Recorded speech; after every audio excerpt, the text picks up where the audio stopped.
गुरु जी यहाँ आए हैं छत्तीसगढ़ में, क्या मेन उद्देश्य क्या है? मैं स्ट्रेस मैनेजमेंट, तनाव से कैसे मुक्ति मिले मनुष्य को, उसके लिए आध्यात्म में जो कुछ चीज़ें हमें पहले बताई गई थी उन पर शोध करके अपने बच्चों से, अपने लोगों से मैं ये बताता हूँ कि आप चाहे आपके पास धन जितना हो, पद पर जहाँ हो, आप आनंद का जीवन जी सकते हैं। ये पॉसिबल है। आप व्यर्थ सोच रहे हैं कि मेरे पास कुछ नहीं है।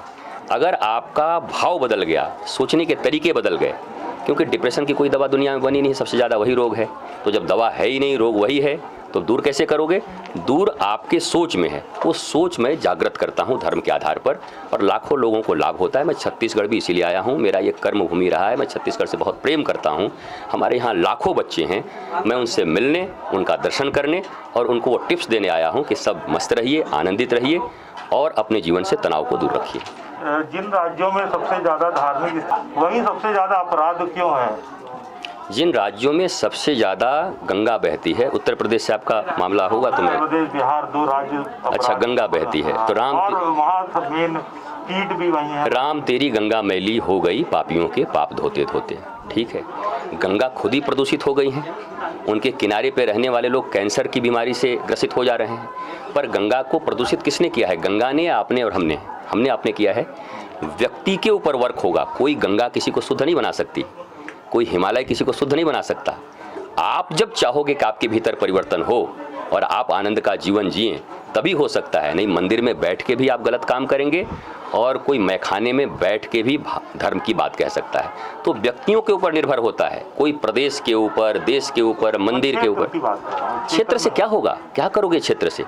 मैं कह रहा हूँ उसी क्षेत्र में बैठ करके आप अनर्गल चिंतन करो, आप गंदी चीज़ें देखो, गंदी चीज़ें लोगों को बताओ, तो क्षेत्र आपको बचा लेगा। कि बचाएंगे आपके विचार।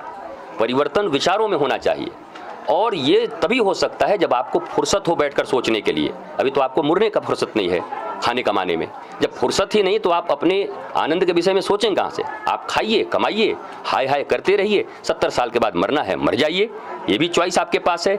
या तो पहले आप अपने विचारों को समझ लीजिए, हैंडल करना जान जाइए, और चाहे आप गरीब रहें, अमीर रहें, धन रहे न रहे, आप आनंदित रहने का गुण सीख लें। इस दुनिया में सभी एक जैसे हो नहीं सकते, सभी अरबपति हो नहीं सकते, और सभी दरिद्र भी नहीं हो सकते। तो ऊंचे नीचे तो आपको रहना पड़ेगा अपने अपने कर्मों के अनुसार। लेकिन कुछ भी मेरे पास हो, मैं आनंदित रह जाऊं, ये गुण और ये कला सिखाने का नाम ही धर्म है। धर्म गंगा जी के किनारे रहना और घंटियां बजाना और केवल अजान देना नहीं होता। अपने धर्म का समर्थक हूँ। हम भारत का ढोल भी हो जाते हैं, लेकिन कोई एनआरआई विदेश चले जाता है तो कभी लौट के नहीं आता। पैसा कमाने के बाद नहीं लौटना चाहता, क्योंकि वो यहाँ सुरक्षित है। कारण फिर हम अपने देश की संस्कृति का ढोल क्यों बजाते हैं?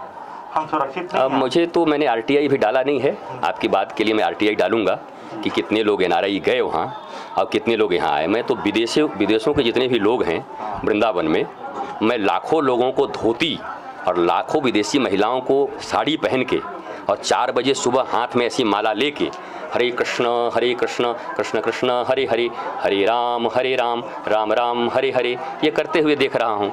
तो मैं आपकी बातों की पुष्टि के लिए पहले आरटीआई में डालूंगा। अगर ये सत्य हुआ तो फिर इस पर आपसे बात करूंगा। विदेश में इस्कॉन का कितना बड़ा रोल है? देखिए, किसी भी संस्था का रोल, इस्कॉन हो या कोई भी संस्था हो, जब वो संस्कृति का प्रचार करता है, जब वो अभाव में भी खुश रहने का टिप्स बताता है हमें, तो यही सबसे बड़ी संस्कृति है। आपके पास अभाव हो, कुछ भी हो, आप खुश रह सकें। इस्कॉन बहुत बड़ा काम कर रहा है, बहुत बड़ी संस्था है। विदेशों में भारतीय संस्कृति के प्रति वो जागरण पैदा कर रहा है। रसिया के सड़क पे हजारों लोग निकल करके हरे कृष्णा मौज में झूम रहे हैं, नाच रहे हैं। आप जिंदगी में पैसे क्यों कमाना चाहते हैं? नाचने के लिए, आनंद करने के लिए, आराम का। सबसे पूछे क्या? आराम चाहता हूँ। आराम का अर्थ होता है आराम। जिसके जीवन में राम के चरित्र आ गए, राम का गुण आ गया, उसको आराम मिल गया।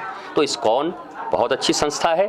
ऐसी सारी संस्थाएं, कोई भी संस्था जो काम करे, सदगुरु का संस्था काम कर रहा है, कि रविशंकर जी का संस्था काम कर रहा है, कि रामदेव जी का संस्था काम कर रहा है, कि अपने स्तर पर मैं अपनी संस्था को लेकर आनंदम धाम अपना काम कर रहा है। सभी संस्थाएं भारतीय संस्कृति के पुनरुत्थान के लिए काम कर रही हैं, लोगों के जीवन से अभाव दूर हो इसके लिए काम कर रही हैं। इसका मतलब हमको ज़्यादा अच्छा समझ रहे हैं। देसी विदेशी का मामला नहीं है, मामला है मनुष्यता का। गोरे काले लंबे बड़े छोटे से सब कुछ होने वाला नहीं है। भारत का ढोल पीटते रहे मैं भारतीय हूँ और कुकर्म करते रहें। मैंने अभी एक बात कही कि अगर ये बात पाकिस्तान के लोग मानना शुरू कर देंगे धर्म की बातों को, भारतीय धर्म, सुंदर धर्म, जीवन का धर्म, तो वो ज़्यादा उन्नत हो जाएंगे, हम ढोल ही पीटते रह जाएंगे। किसी राष्ट्र से कोई देश की सीमाओं से मतलब नहीं है। आपके विचार बदलेंगे तो आप उन्नत होंगे। जापान को जाके देखिए कितना राष्ट्रवाद है वहाँ पर। विवेकानंद जा रहे थे एक बस के भीतर में, एक व्यक्ति फटी हुई सीट को सी रहा था। बोला कि आप कंडक्टर हो? बोला नहीं।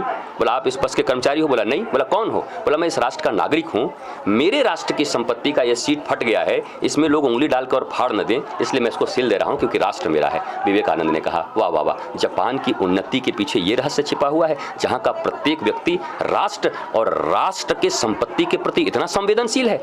हमारे यहाँ तो क्या, जहाँ आप बैठते हैं ट्रेनों में उसको भी जंजीर से बांध के रखा जाता है, कहीं वो घर में लेकर ना भाग जाए। तो मेरा भारत महान कहने से थोड़ी होगा, आपके विचार बदलने होंगे और भारत की संस्कृति लानी होगी। भारत की संस्कृति आ जाएगी तो हम जरूर महान हो जाएंगे। जी बहुत For more news updates, do subscribe, like, share and comment. Clipper 28